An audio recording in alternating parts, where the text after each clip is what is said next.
घास की गुड़िया।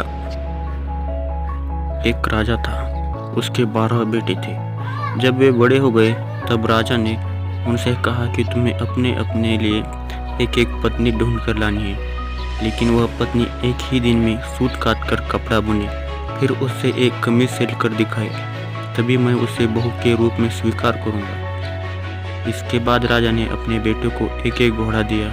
वे सभी अपनी अपनी पत्नी खोजने निकल पड़े। कुछ ही दूर गए थे कि उन्होंने आपस में कहा कि वे अपने छोटे भाई के साथ नहीं ले जाएंगे। 11 भाई अपने छोटे भाई को अकेला छोड़कर चले गए।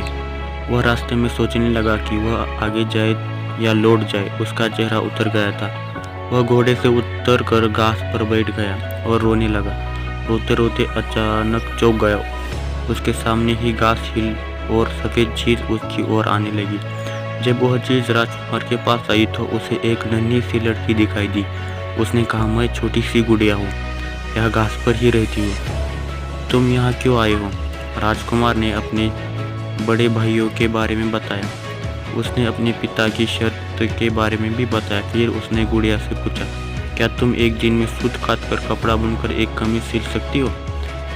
अगर यह कर दोगी तो मैं तुमसे शादी कर लूँगा। मैं अपने भाइयों के दुर्व्यवहार के कारण आगे नहीं जाना चाहता। गुड़िया ने हाँ कर दी। तुरंत ही उसने सूत काटा, कपड़ा बुना और एक छोटी सी कमीज लेकर महल की ओर चल पड़ा।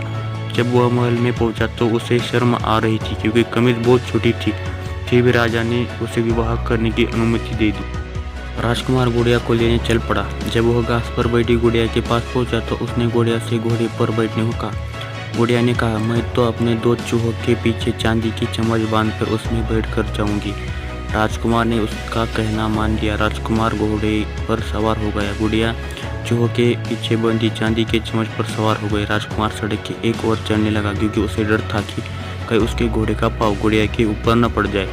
गुड़िया सड़क के जिस ओर चल रही थी उस ओर एक नदी बह रही थी। अचानक गुड़िया नदी में गिर गई, लेकिन जब वो नदी के अंदर से ऊपर आई तो राजकुमार के सामने बड़ी हो गई थी। राजकुमार बहुत प्रसन्न हुआ। राजकुमार महल में पहुंचा तो उसके सभी बड़े भाई अपनी अपनी होने वाली पत्नियों के साथ वहां आ चुके थे, लेकिन उसके भाइयों की पत्नियों का न व्यवहार अच्छा था न वे सुंदर थी।